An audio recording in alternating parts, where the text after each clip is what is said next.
there's this incredible concentration of wealth. The inequality between the rich and the rest of us is just, it actually, since the supposed collapse of the economy, the rich have gotten richer. That's the truth. Tax the rich, duh. And I've been giving away these buttons for quite a while.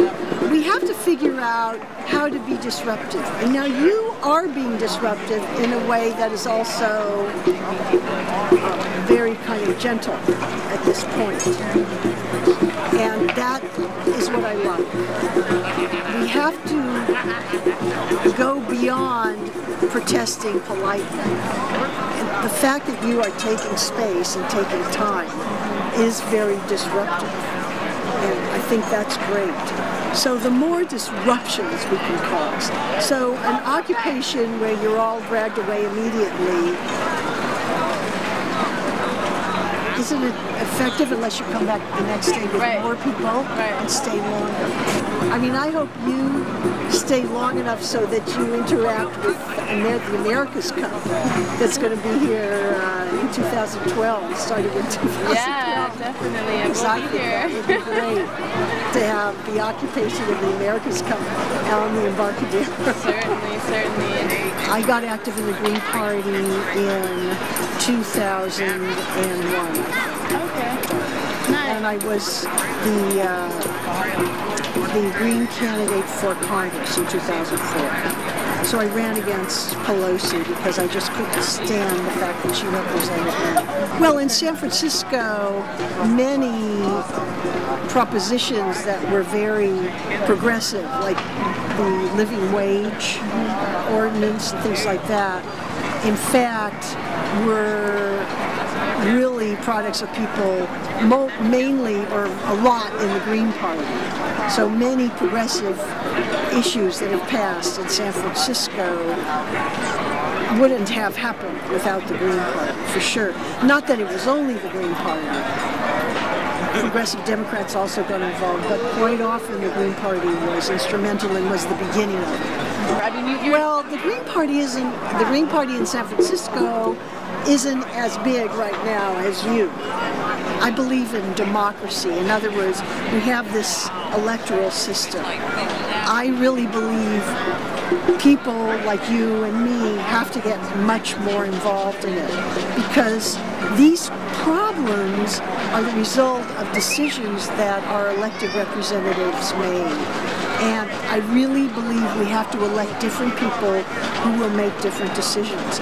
I know that's very hard to do because the bad guys, frankly, by definition, have more money.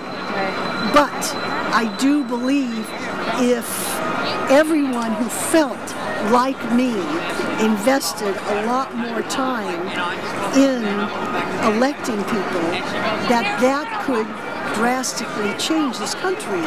In fact, we're finding right now with the Tea Party that a party with very passionate beliefs can, in fact, have a big effect on the electoral process. But I really feel we need the Green Party to pull things to the left, just as the Tea Party has pulled things to the right. Because we don't take donations from corporations. I mean, let's face it, the Democrats are dependent on the same sources of funding as the Republicans. So that's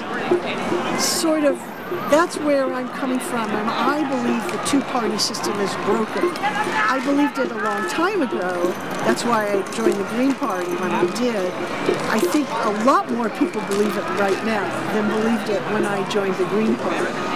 So the idea, I know the people that are here, your idea is not, well, we'll get involved with the Democrats and that'll fix things. Yeah. You don't feel that, but I think ultimately protest has to move to electoral politics to really change things. Like, people have this idea that protest stopped the Vietnam War. protest was a very crucial part of it, and protest influenced the people in Congress to cut off the funds. Of course, it never would have happened without all the protest, but in the build-up to the invasion of Iraq, we saw what happened when we had massive protests, but nobody in Congress responsive to it, including, quite frankly, San Francisco's representative, Pelosi. So I am hoping at some point, and I know you are totally against this right now, I was told that there was I could not come in as a candidate, you know, and I understand that that's not what you want right now. At some point, it's really, to me, important to, and most of the things that you're talking about demand changes in the laws or the tax system. I feel it's a combination of the two things that is necessary. And we need to, I know people are so fed up with it and it is so difficult, but the power to make laws and spend tax money is real power. And somebody's going to have it. So the question is, are we going to influence who has it, or are we going to have it ourselves?